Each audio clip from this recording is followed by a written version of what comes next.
Hey, what's up, everybody? This is your Raw Recap show for Monday, August 9th. Raw in Orlando tonight. Randy Orton returns. New match for SummerSlam. Jeff Hardy's back. And Elias is dead.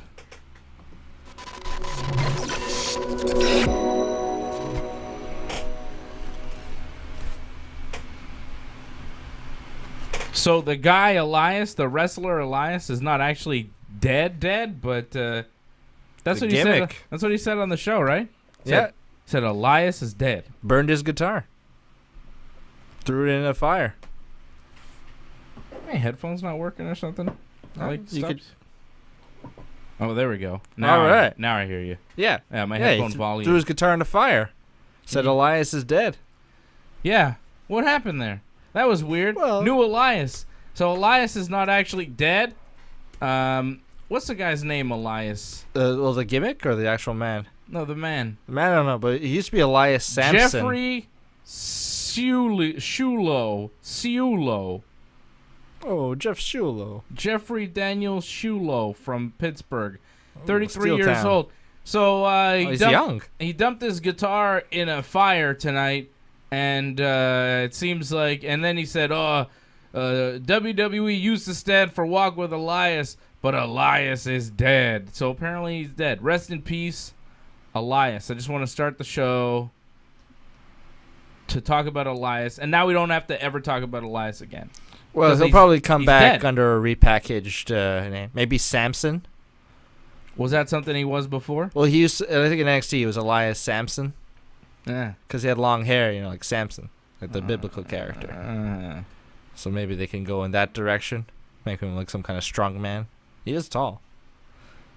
He's a jack dude. The Elias gimmick, I think, is played out. Rick Boog seemed to be doing it in Smackdown now, so... He's a more proficient guitar player. Is he?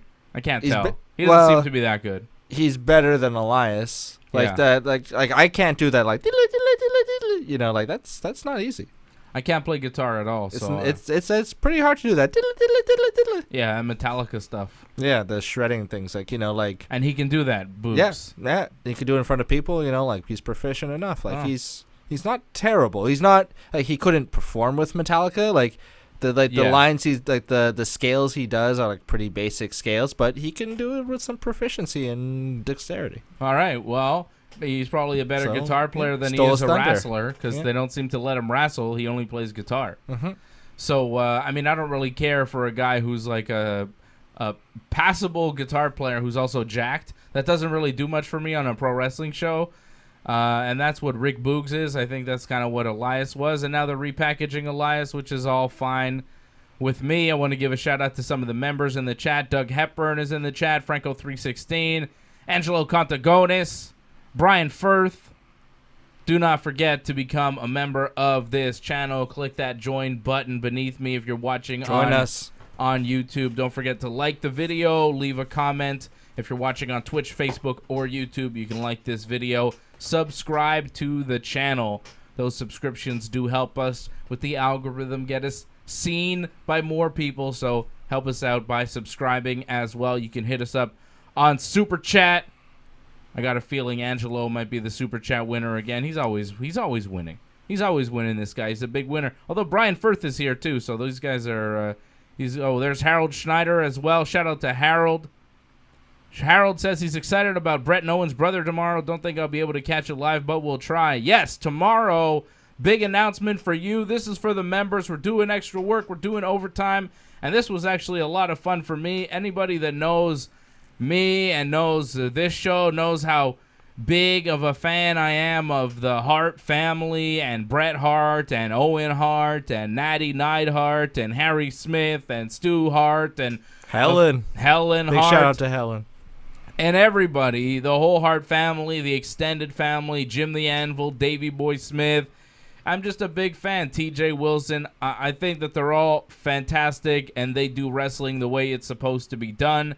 And one of the big reasons why that style of wrestling exists is because of one man named Bruce Hart, one of the Hart brothers, one of Stu and Helen's kids. Bruce was the booker for Stampede Wrestling.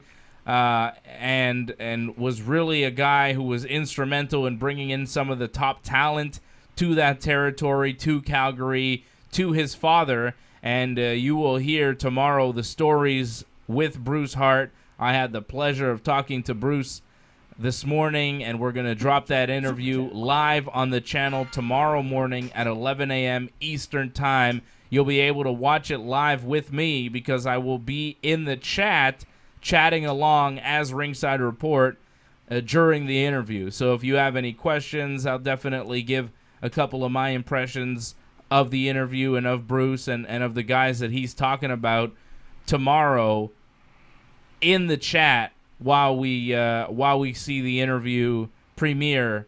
Bruce Hart here on the Ringside Report Network. Over 40 minutes of stuff with Bruce, and you're not going to want to miss it. A lot of great stuff on the Dynamite Kid. If you want to know his origin story, how he came to be, how he came to Calgary and really blew the roof off professional wrestling, Bruce is the main reason why. Bruce is the guy that discovered Dynamite Kid in England and brought him over to Canada. Bruce is a wrestling visionary. I think he gets a bad rap sometimes from certain people in pro wrestling. You hear different stories about Bruce trying to put himself over, but this is a guy who was a very talented wrestler in his own right and did a lot for professional wrestling and for the styles that we're seeing today still in pro wrestling. He pushed a certain style forward, and if it wasn't for Bruce, a lot of the wrestling that we see today would not be happening. So it was an honor to talk to this guy who's been so influential in the wrestling business and really influenced the best kind of wrestling as far as I'm concerned. We talked about the Dynamite Kid. We talked about Brett. We talked about Owen. We talked about Stu and Helen. Bruce does a Stu Hart impression that you have to see. So good. His Stu impression is amazing. Like, you hear a lot of guys do Stu impressions. You do a Stu Hart impression. I'm gonna stretch you. You get some big arms.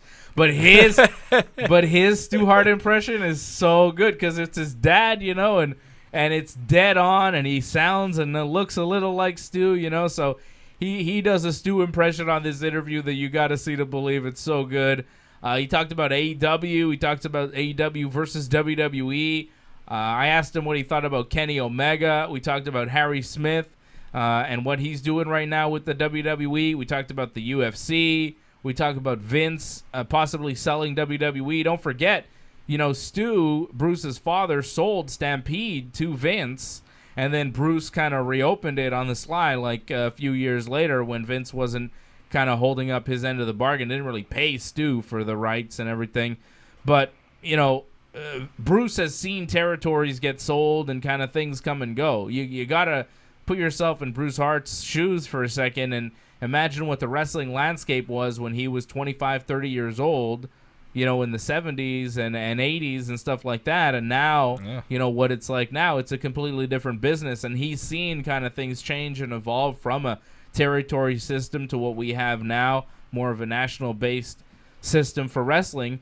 And, it's really interesting to hear his thoughts on that, on the sale of WWE. So that's going to come out tomorrow morning at 11 a.m. I'll be here on the channel chatting along while we air that interview. So be here tomorrow. You're going to like it. And if you miss it, well,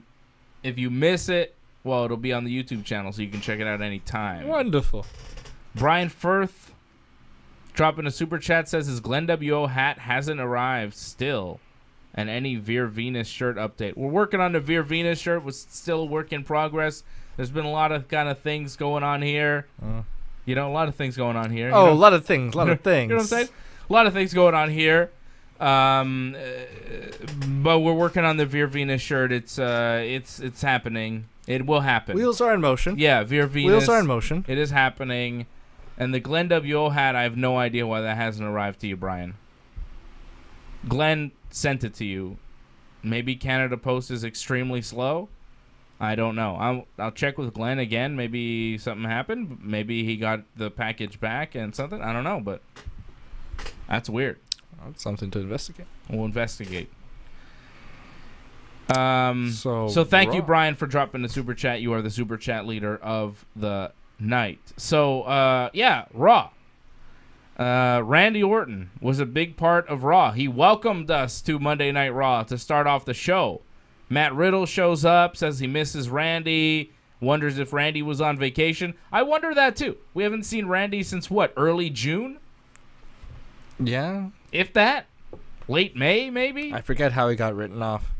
Or He did he even? He didn't. He just kind of stopped showing up after a while. He was supposed to. It was before Money in the Bank, because I remember it was in the build-up to Money in the Bank. Randy was supposed to have a last chance qualifying match against AJ Styles and somebody, right? And then Riddle wound up taking his place because Randy wasn't there, and they never explained why Randy wasn't there.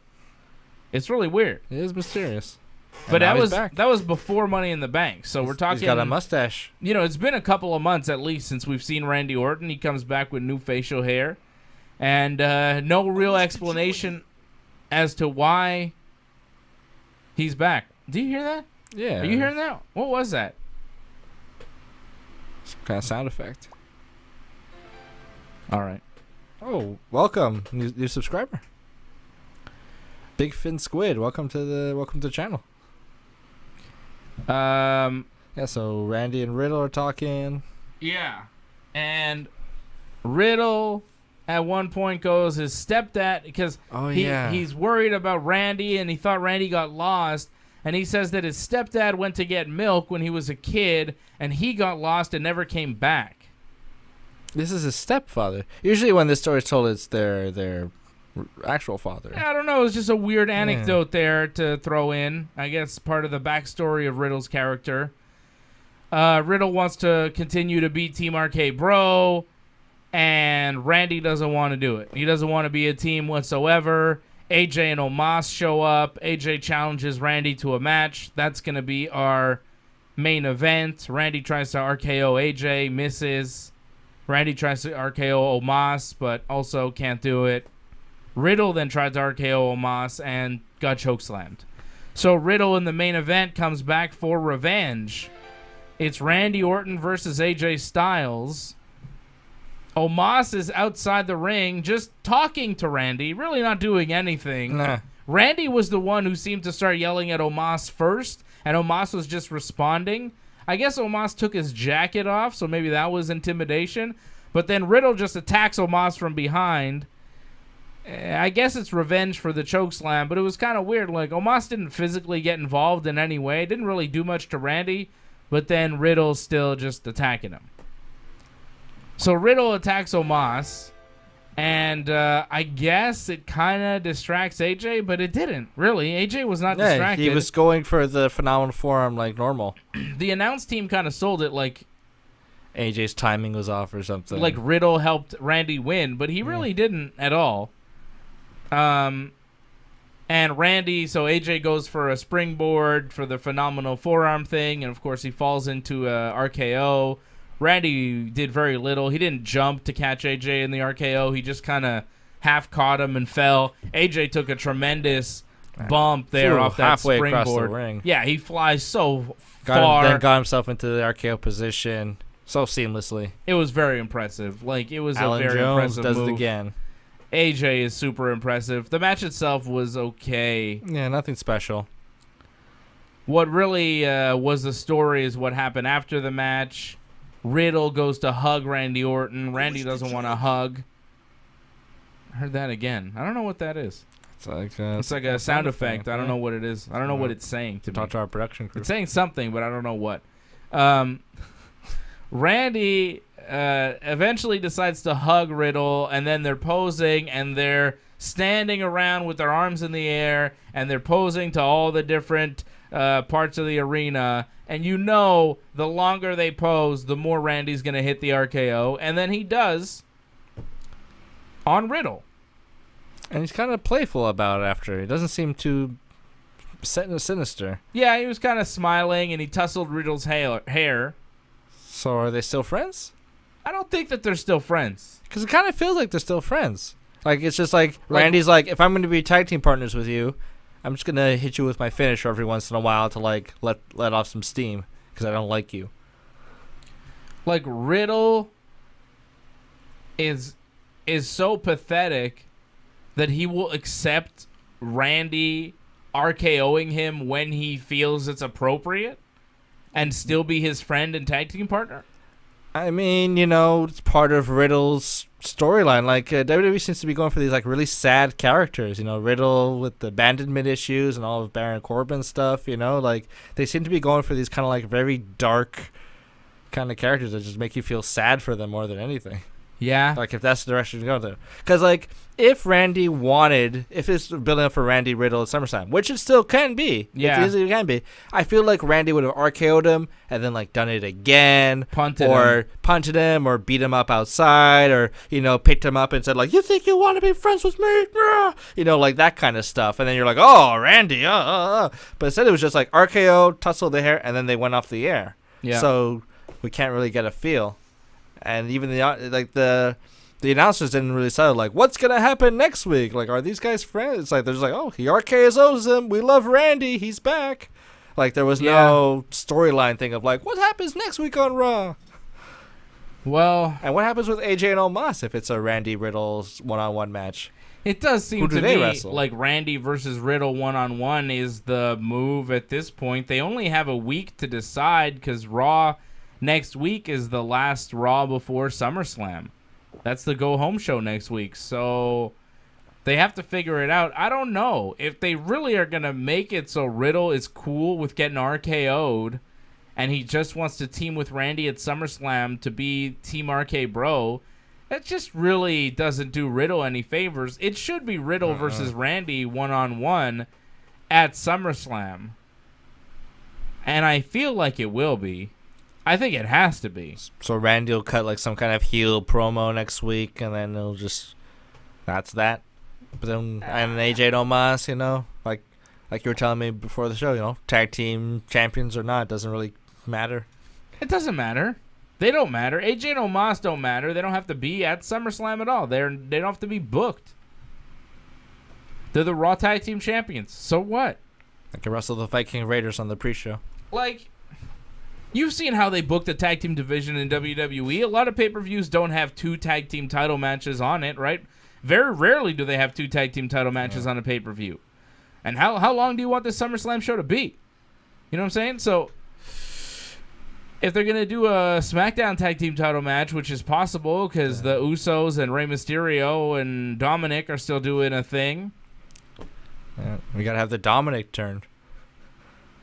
Oh, is Dominic going to turn on Rey? That's what it seems at like. SummerSlam when they don't win the belts? That's what it seems like. Blame it on Rey? Blame it on the Rey. That'd be crazy. But, yeah, I could see AJ and Omos just not having a match for SummerSlam. Or they wind up wrestling Viking Raiders? Viking Raiders again on the pre-show if they really want to put them on. Or Mason T-Bar or Mustafa Ali and Mansoor. Yeah, could be. There's options for thrown together matches. I don't know if you even book AJ and Omos on the thing. I think you'd have to do Riddle versus Orton at this point because of Randy attacking him at the end of the show with the RKO. I don't like that they've gone this route, though. I feel like you could have done RK Bro a little bit, but maybe they don't want to do the thing where they're a tag team for a while and then they break up because they don't actually want them to beat AJ and Omos because that's the exact angle that AJ and Omos are currently doing. That's right. So many tag team angles are like that. Like, well, no, we don't want Riddle and Randy to take over this gimmick that we're doing with AJ and Omos. And if Riddle and Randy go up against AJ and Omos at the pay-per-view, they're either going to break up at the pay-per-view when they don't win, or Randy's going to turn on them at the pay-per-view so they don't win. Or, AJ and Omos lose, which I don't think they want to do at this point. Not right now. Because I fully expect AJ and Omos to be the tag team champions until they break up and then feud. So maybe you don't do RK Bro versus AJ and Omos. At this point, I think you do Randy versus Riddle. It's amazing. They already made t-shirts of RK Bro. They're so short-lived. They make shirts for things that happen Y2AJ. briefly. Yeah, they make shirts real quick, and then they sell however many they can, and then they stop selling them. It's amazing. Or they sell them for cheap, whatever they have left over, right in the sales section. So that's what I think is happening here. Randy Orton versus AJ Styles. I wouldn't. Randy Orton versus Riddle. Randy AJ tonight, I wouldn't call match of the night. No. I think match of the night was Rick O'Shea versus Sheamus. That was really good. I also enjoyed T-Bar versus Mustafa Ali. Yeah. It was mostly a showcase for T-Bar's offense, but he had a very good offensive moveset. There's two talented wrestlers there. Yeah. They're carrying some dead weight with their tag team partners, but Mason or T-Bar and Mustafa are good. They should be a tag team. T-Bar beat Mustafa Ali. They were a tag team. It was called Retribution. Yeah. Well, aren't they still Retribution, Mason T-Bar? They're referenced as Retribution still. Are they? Yeah. Or like part of Retribution. That was one of the most dominant forces in WWE history. Yeah, up there with the Shield. Shield and NWO. The Core. NWO too. They're gonna take that as WWE history these days. T-Bar beat Mustafa Ali tonight via pinfall after one of his move things. Mace and T-Bar tried to attack Ali after the match, but then Mansoor made the save and took them both out. It was like a reverse Death Valley driver. Like he has him on his shoulders, like on his back, and like he flips him up and gives him like a GTS, like knee to the face. You liked it. Yeah, that was pretty. That was your match of the night? Yeah, I think so. so. Short though. It was short, but there was like some really cool moves. Well, I like Dijakovic. I feel like he is like a new Cesaro, like a guy with just a great moveset who'll just never get past the mid card, and everyone will say, "Oh, this guy should be world champion," and he just never is. He is very good. I do like him, and he's huge too.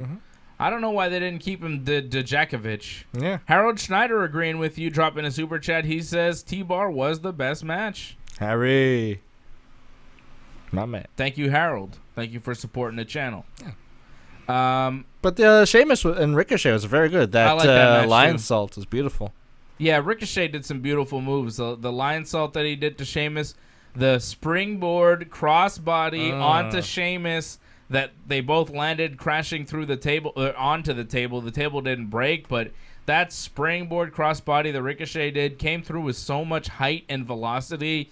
Ricochet is so ridiculously athletic. All the moves that he pulls off are amazing. I love Sheamus' style as well. I think Sheamus is one of the most consistent wrestlers in the WWE, especially on that Raw brand.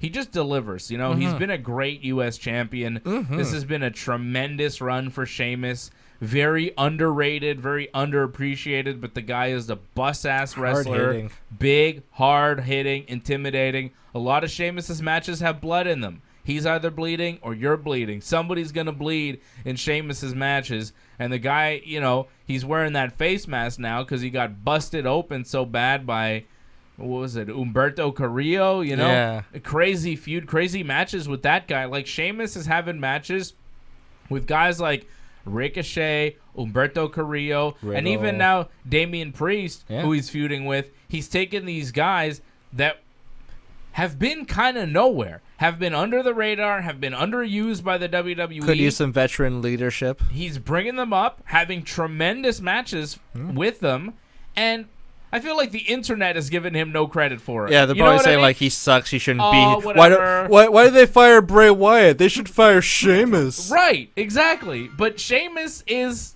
ridiculous. Like, he's so good. Very old school. Yes, he's a lot of guys the type used to of fill that wrestler role. that I like to see. Big, strong, he will hit you hard. His matches look good. They look real enough. You know what I mean? They look violent. It's stiff. Somebody just dropped a super chat saying something about Sheamus. Angelo Contagona says, my favorite match tonight was Ricochet Sheamus. There you go. Yeah, it was a tremendous, tremendous match.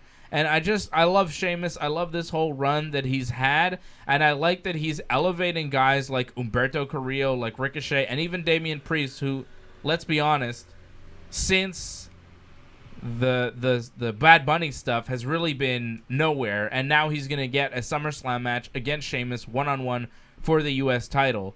And I think that's great. Sheamus, you know, I don't know how much of a say he has in who his opponents are on a week in, week out basis, but he's making these guys look good. Like, Ricochet had a good showing. Did he lose via pinfall with Sheamus's finish, the bro kick? Yes, indeed.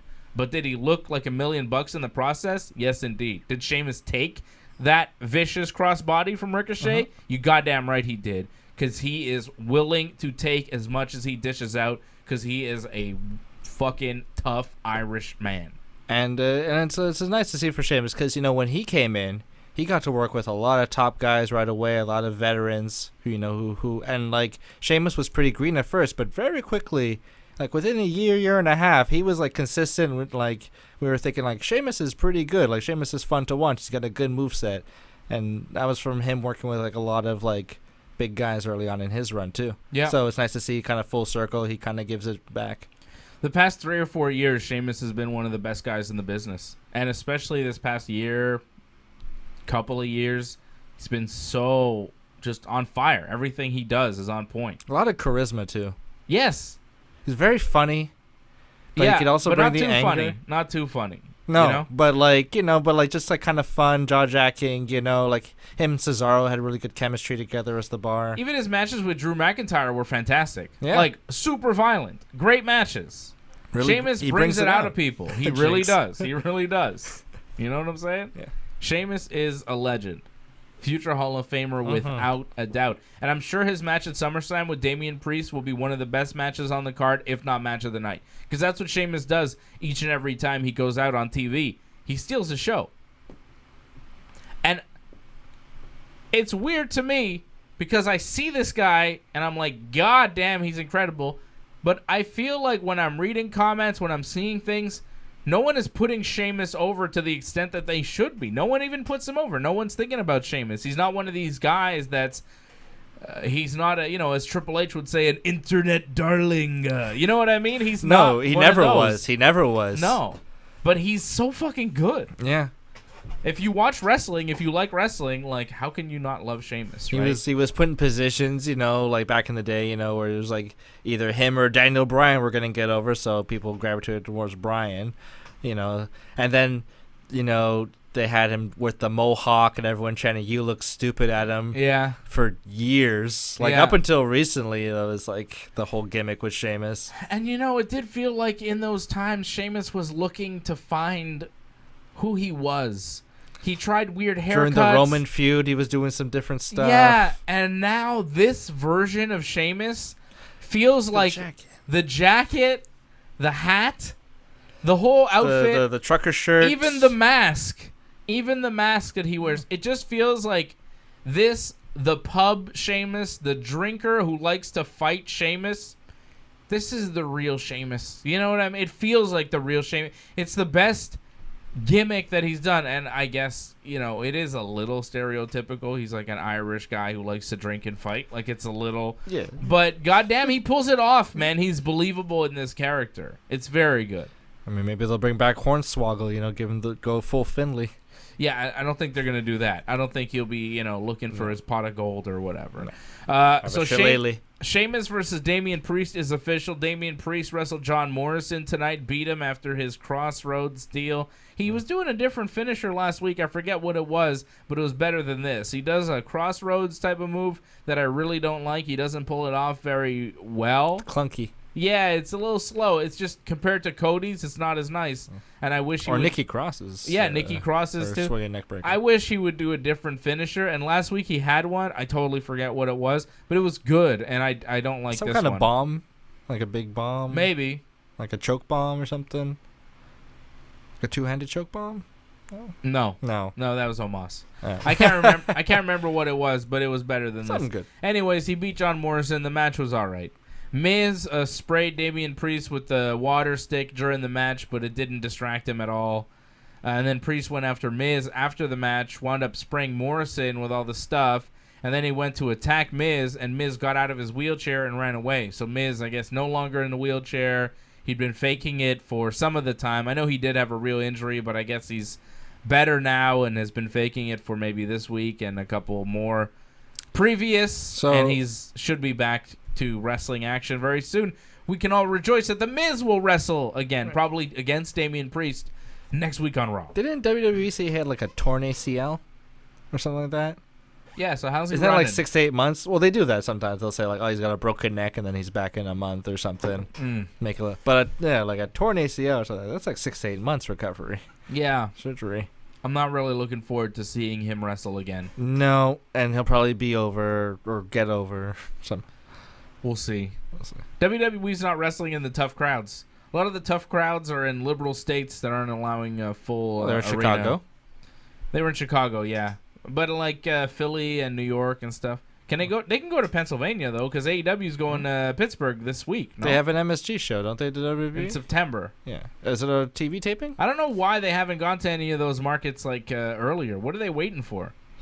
Oh, it's still tough. You know, there's a lot of restrictions, probably fewer people, and yeah, WWE just doesn't want to conform to that. It's a lot easier dealing with Florida and Texas.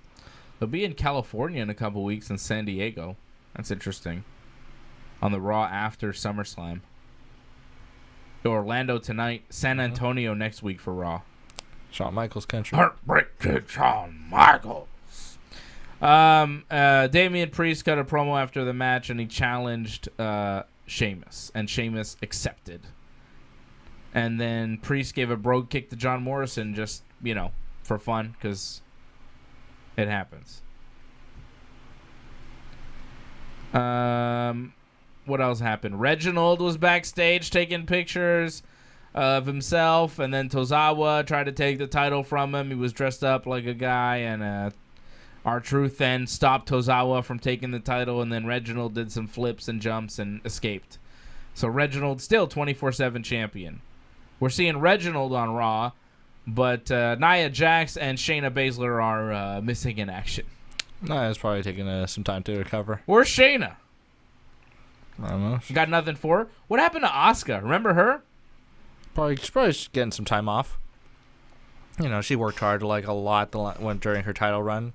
She's on a lot, wrestled a lot. I don't know, man. So, Shayna and Asuka are two of the best female talents that they have. Best talents that they have, period, And you got Charlotte Flair, you got Nikki Ash, you got Rhea Ripley, you got that whole crew. You throw in Shayna and Nia and Asuka into that mix, it's way crazier and far more interesting. You could really mix things up. They're keeping it a 3-person thing at the top there, but I mean, you saw Nia and Rhea Ripley tear the house down last week. They had a tremendous match, so I'm a little disappointed that we're not seeing a little follow-up, at least with Nia this week, from that great match last week. Asuka, it's like, come on, she was champion for so long, and now she's just like, whatever, forget you, Asuka. I hope they bring Asuka back and do something meaningful with her post-SummerSlam, but I'm not holding my breath, to be honest. It's a shame they won't do the championship scramble-style matches anymore. I don't think they like those kind of matches, because that's a good way to use like 6 people in like an exciting match setup. Or like, how about you have a triple threat with Charlotte and Nikki and Rhea, and you also have a triple threat with Asuka and Shayna and Nia or somebody, and the winner of that match is the number 1 contender. Like, why not kind of you can do that. Keep it going and have a deeper division than just one match. And that's why the kind of women's division is limited, because they focus on one match, on one kind of on the belt match, and there's no other women's storylines even happening on Raw right now. There's nothing. We saw Nikki, and that was it. How much women talent did you really see tonight? Not much. You saw nobody. To last week. Yeah, last week we had 2 matches. By the way, last week, Raw was way better because we had Rhea Ripley and Nia Jax, and we had Charlotte Flair and Nikki Ash in that tremendous no DQ match, right? This week, no match that we saw tonight was as good as any of those matches we saw last week. The Rhea match and the Charlotte match, both better than any match we saw tonight. Tonight, we only saw Rhea Ripley wrestle Nikki Ash. Nikki Ash winds up winning by disqualification when Charlotte Flair attacked her. Charlotte Flair then attacked Rhea, later laid them both out, stood on top, holding the belt. She was wearing a very cool, like, supervillain one-piece suit. Charlotte Flair, she looked very cool. Like those old Rey Mysterio suits. Yeah, she looked very cool when she came in. But, it was not a match that was given a ton of time. It was not anything special. and Charlotte Flair comes in and attacks, and that was it. And that's, Nikki had a backstage interview, Rhea had a backstage interview just to lead up to the match, and that was it. That's all the women had on a 3-hour show, when the women on this show are far more compelling than any of the dudes. Yeah. And you look at AEW and their women's division, there's so many women's wrestlers who aren't, involved in the storyline with Britt Baker, but they kind of have something to do. There's an A, B, and C story. WWE, it's only the A. It used to be more, There'd be the women's champion doing something, and then, Terry and Jacqueline would have a storyline, and Tori and it's not even that they don't have stories. They don't even exist. Yeah. They're not even booked on the show. It's pathetic. It's really pathetic. We're seeing... Oh, wait, sorry. Oh, no. Wait, there was another women's match. It was just so horrible that we forgot about it. Oh, wait. Fuck, the hypnosis. Wait, sorry. There was another... because we're thinking of the good wrestlers. We're thinking of Shayna and Asuka and Nia. Where are they? No, we saw Doudrop and Alexa Bliss. She's an alright wrestler, Doudrop. Doudrop is alright. Alexa's not even that bad, for the most part. She's alright. Alexa winds up winning, rolling up Doudrop, because the match was so forgettable, so short, and so fucking stupid. Eva Marie was there ringside with Doudrop. And Alexa has Lily the doll on the top rope. At one point during the match, the doll winks at Doudrop, although it doesn't really. They just kind of zoom in to like a face of the doll. It's like that old Conan sketch they used to do. It was with the just mouth. so fake. It was so fake. She winks, and there's a little sound effect. Everybody in the arena is like, huh? And then Doudrop is like shocked, right? She's selling it, and Alexa rolls her up 1, 2, 3. So, yeah, we did have another women's match. I guess there is a B story for the women on Raw. It's just horrible. Yeah, the crowd was chanting, "We want Wyatt." Right. Yeah. They were chanting, "We want Wyatt," because Alexa's doing the whole Fiend gimmick. Pretty much. Yeah. So I guess it's not so bad. They have 2 stories for the women on Raw. I mean, the men have, dozens of stories, but... None of them are good. None of them are good. I mean, this Alexa thing isn't good either. Anyways, so that happened. The Alexa Bliss, the fucking doll. A lot of backstage promos too. A lot of people at like gorilla position getting interviewed right before they go out. I noticed. Yeah, Drew McIntyre had a weird one before he wrestled Baron Corbin. Baron Corbin was just on Raw tonight for some reason. Yeah, he had the blue background and his name and everything, but yeah, he was just on loan because once in a while you're allowed to show up like 4 times a year. I think it's wild card, pal. Is that still a thing? Yeah. I'm a genius. Oh wow. So Corbin. Oh, Corbin. He got interviewed backstage. He said he's on Raw because he needs the money, and Jinder Mahal is paying him money to attack Drew McIntyre and beat him up tonight in this match. Corbin says he's homeless now. Doesn't make any sense. He couldn't pay for his home, and his wife left him and took the kids, and everything's gone wrong in Corbin's life. He's the heel. This man who has no money, he's working homeless. He's not only working homeless, he is working for the biggest wrestling company in the world, and he's homeless. And he's the heel. Yeah. It's insane, especially in this economy and climate and the way things are for Vince McMahon to be so goddamn tone deaf as to make a character like this who's fucking poor and homeless, but he's the bad guy. He's fodder for guys like John Cena and Drew McIntyre to just beat up and make fun of for being poor and homeless. Yeah.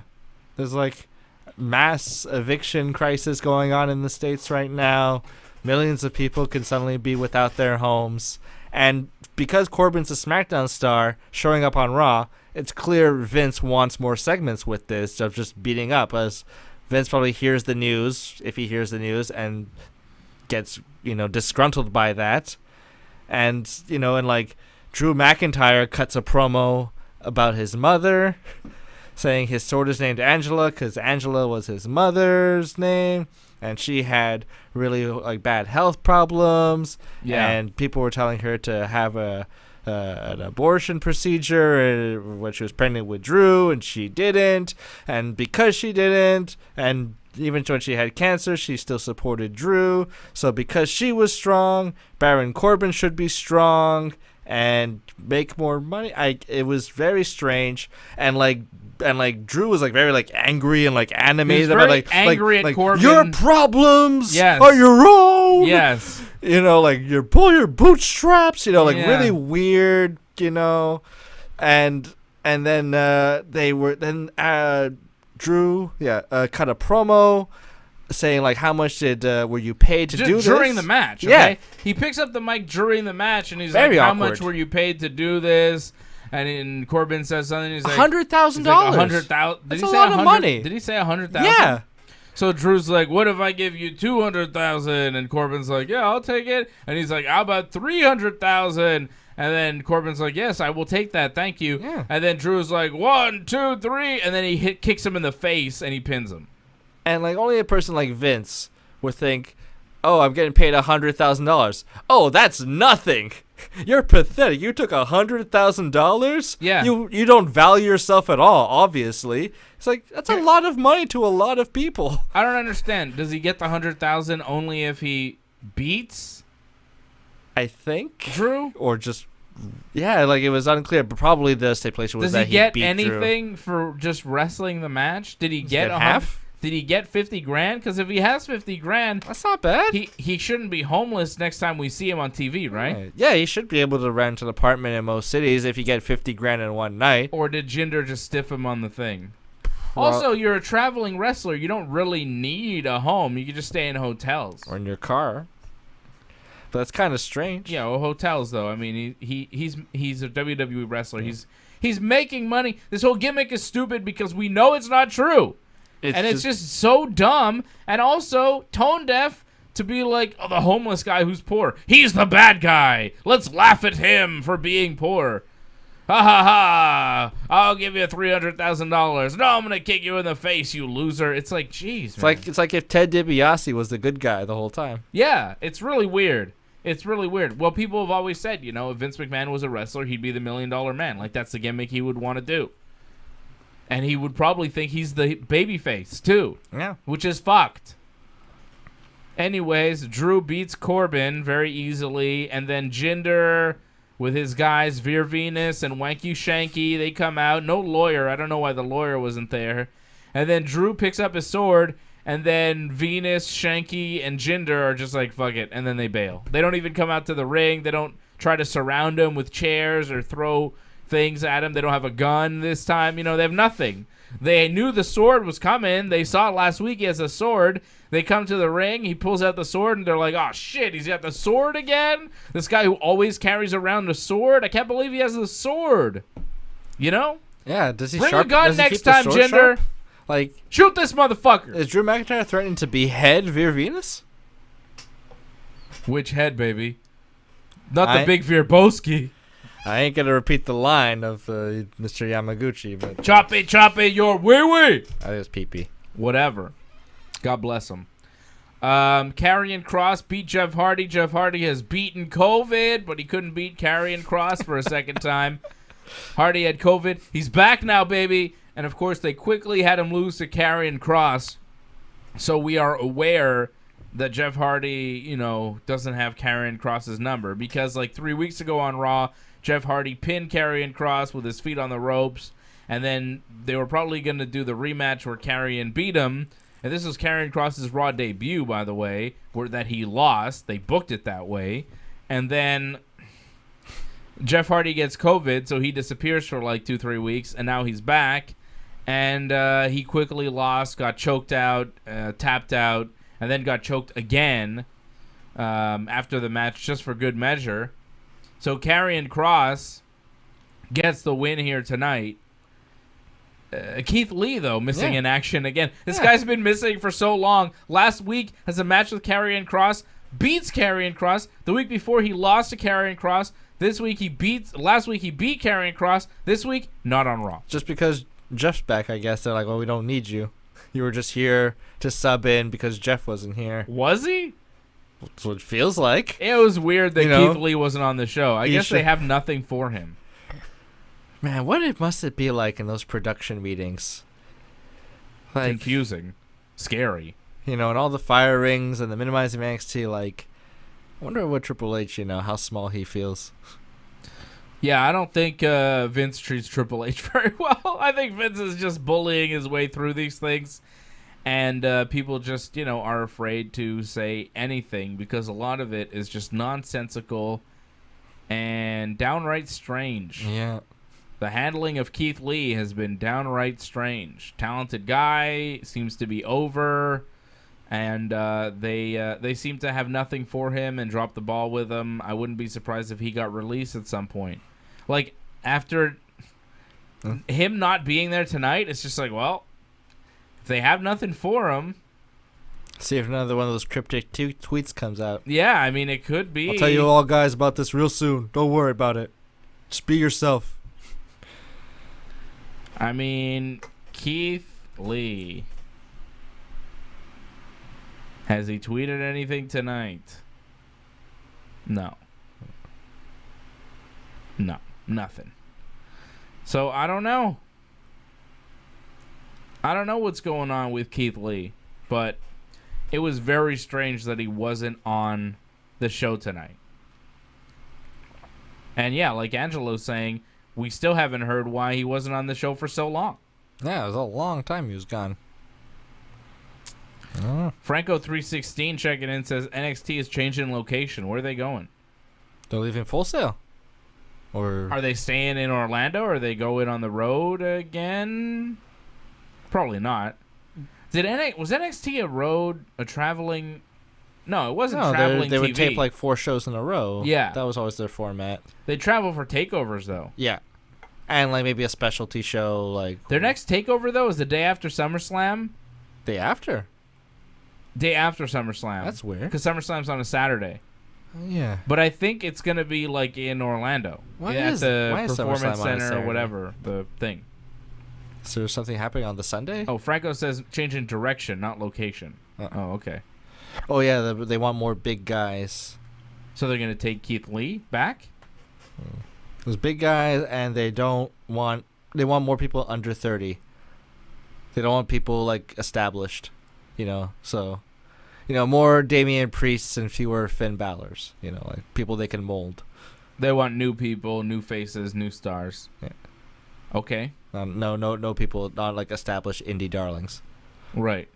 Well, there are very few of those left to pick up that aren't going to go to AEW. At this point. So, I mean, okay. Good for you. It's like, yeah, we're going to stop trying to pick up the big indie talent. Okay, well, who exactly were you looking to pick up? At this point. Like, who is really... I mean, there are names out there that I could think of, but, like, I don't know if there are guys that with as much buzz as certain people have been in... Like, when they picked up Shinsuke Nakamura, you know what I mean? Like, that was a big deal for NXT. When they picked up Finn Balor, right? Like, there's a Kevin Steen, you know what I mean? Like... El Generico, like these guys, Asuka, but like Asuka not to the same extent, but like in North America, no one really knew who she was. Kana before that, like hearing some buzz, yeah, but not like Kevin Steen or Shinsuke Nakamura or people like that. Like they were big names and they got brought into NXT. When's the last time they brought in a name of that level to NXT? I mean, I guess you could make a case for Karrion Kross. The guy Killer Kross was making a name for himself around. He was in Impact and stuff. I don't know if he's on the same level of a Nakamura, though. Like it's and Finn Balor, like those guys were over in big arenas. I mean, no shit, NXT's not going after those guys anymore. Those guys don't want to come to NXT. They're not coming. If they could have signed Kenny Omega 4 years ago to NXT, they would have, but he didn't want to. There's nobody to sign. They should sign Mike Bailey. That's who they should sign. That guy's fucking talented. Montreal guy, Canadian guy, tremendous wrestler. I don't know why a big company hasn't signed him. I heard rumors that he was going to sign to NXT. There were some things kind of going around. I don't know what happened or if that's still going to happen. Yeah, I don't know, but he should get a shot in NXT. He would be fantastic there. You see this guy wrestle. If you've never seen Speedball Mike Bailey, I mean, check him out. He's definitely an up-and-comer in pro wrestling. He's one of the first names that I would look for. Tell you, WWE, if they're really smart, they should throw some money at a New Japan guy. There's a bunch of guys in New Japan that, if their contracts come up, they should go after some of those guys. They kind of stopped trying to pick from New Japan. The last guy they picked up from New Japan was, what's his name? Time Splitter. Fucking little guy. Time Splitter. You know what I'm talking about. Ricochet? No. The Japanese guy. Kushida. Kushida, thank you. That's the last New Japan guy that they picked up. That's the last big signing from Japan. It's been a while. Yeah. I don't know why they're not going after those guys more, but maybe that was a Triple H initiative and he's taken kind of a back seat, so it's not happening anymore. That sounds very possible. It does. Triple H had worldwide ideas, I think he wanted NXT Japan at one point. I think he was like, I had ideas for like... Yeah, there was talk of NXT Japan. There's still talk of NXT India. Yeah, that makes sense, though. Yeah. Patrick C. Hamilton dropping in a super chat says, checking in, nice to see the interaction in the studio. Oh, of course. It is nice. It is nice to have you in here now. It seems like a Monday tradition. Or is this what we're doing every Monday now? As long as you're available and it's possible? As of right now, Yeah. Well, it's good. If in perpetuity. This is the Simon Brothers show. Yeah. Every Monday night, we watch Raw, and then we recap Raw. It's the Super Simon Brothers Super Show. Da-da-da-da-da-da. Take your arms. Right. He's the Luigi to my Mario. Yeah, I can deal with that. I'm taller. It's a me, Mario. Oh, that's my Luigi impression. That's pretty good. Thank you. Hey. Wario. I'm a Wario. I'm a gonna win. That's a pretty good Wario. Wah, Luigi. Wah.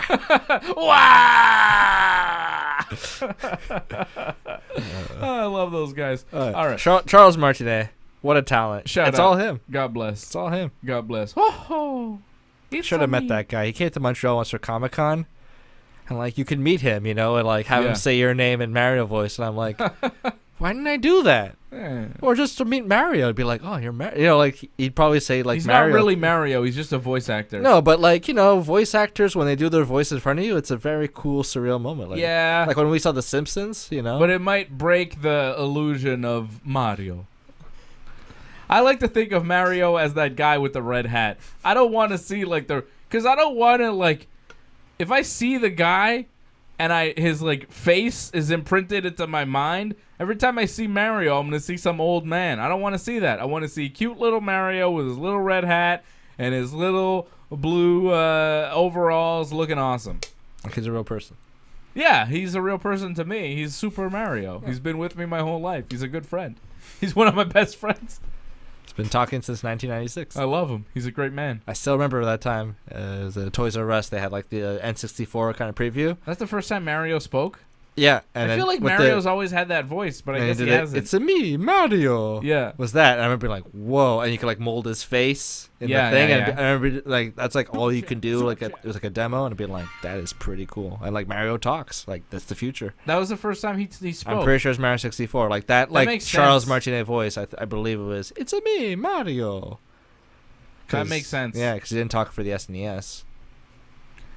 Patrick C. Hamilton was a super chat leader, but we have a new leader here. Doug Hepburn dropping in from Kingston, Ontario. Says, thanks again, boys. Monday nights will never, ever be the same again.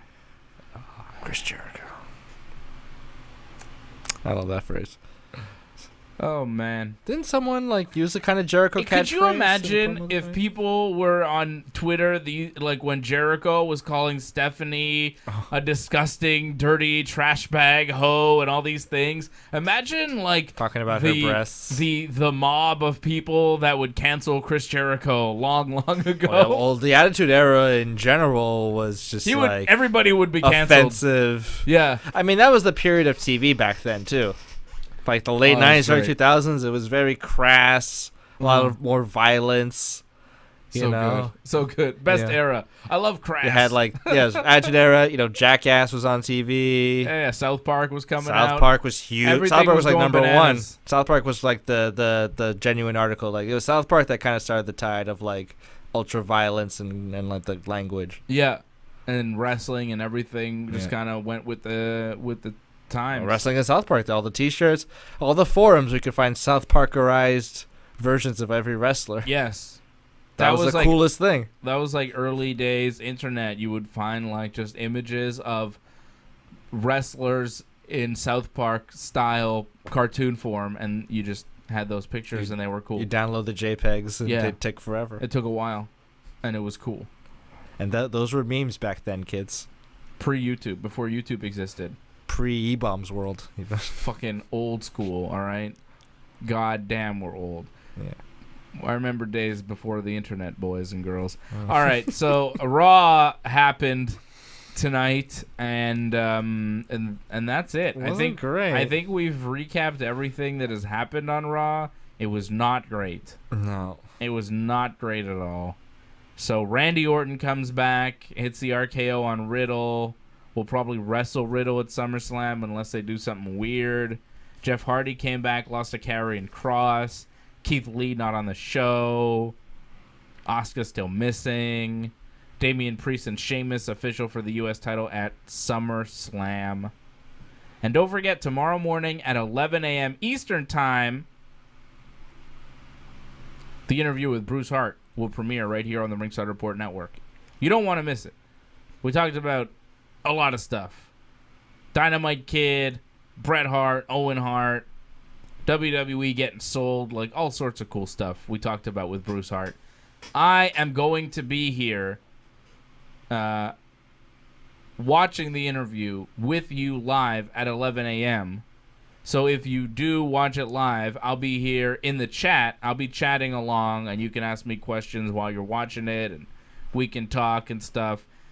So that'll be happening tomorrow morning at 11 a.m. Tuesday morning here, 11 a.m. Eastern Time on the Ringside Report Network.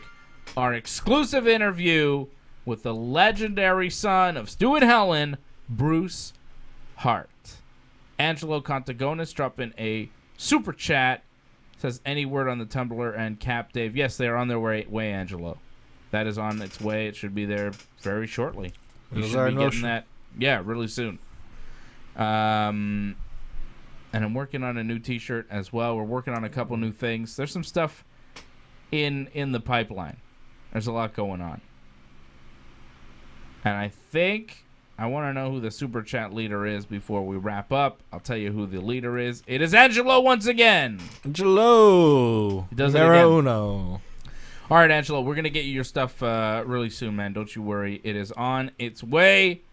And, Brian, I will check in with Glenn about the hat that is super weird that it hasn't reached you at this point, because it seems like it's been a while that he sent it. So, I don't know. I will check with him, and we will see what the deal is. But, yeah, Angelo, I got you. And, Angelo, you are the Super Chat leader. Thank you, Angelo. Thank you to Doug Hepburn. Thank you to Patrick C. Hamilton. Harold Schneider, of course. Brian Firth. Thank you all for supporting the Ringside Report Network here tonight. Uh-oh. Is there a battle happening? I hope not. Because the show is over. I hope there's no battle. Did Doug Hepburn just take over? Oh, he did. Doug Hepburn is now the Super Chat leader. Dougie. All right, I guess we could give like a 2-3 minute overtime just for everybody to get their Super Chats in and see what's going on here. But I think Doug will probably be the Super Chat leader of the night. Shout out to Doug. Shout out to Franco 316, Angelo Contagonis, Harold Schneider, members of the team. Brian Firth as well. Brian donates over at the Buy Me a Coffee over at donate.ringsidereport.net. Thank you, Brian.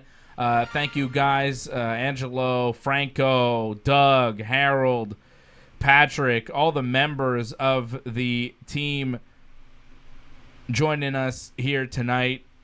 Click that join button if you haven't already. There's a join button beneath me here on YouTube that you can click and join. And if you're not watching on YouTube, you're watching on Facebook or Twitch, you can go to donate.ringsidereport.net and merch.ringsidereport.net. Doug Hepburn says, Angelo, the tumblers keep his beer cold. The tumblers keeping my Gatorade cold here tonight, baby. And I need it because it's hot. Ooh, it's a scorcher. Stay hydrated, folks. Mm-hmm. Drink even if you're not thirsty. It is super hot out, so definitely stay hydrated.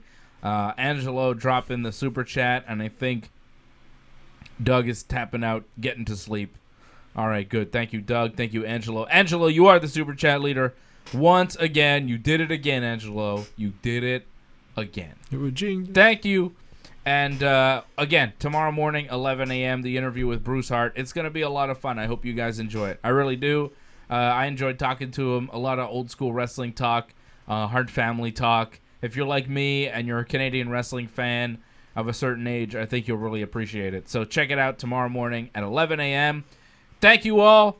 Like the video, subscribe to the channel, and do all the things. Yeah. Franco's looking forward to it. Thank you, Franco. Appreciate you. That's the voice. I wish to join you. Somebody joined.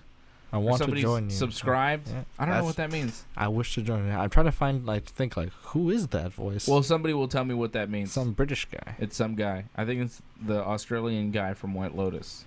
Oh, it's Armand. Shout out to Armand. Shout out to White Lotus. It's the second time we shout out to Murray Bartlett on their show. Never forget that guy. He's the best. Shout out to Steve Zahn. Shout out Steve Zahn. Shout out to White Lotus. Shout out to episode 5 that dropped yesterday was goddamn tremendous. Cannot wait for episode 6.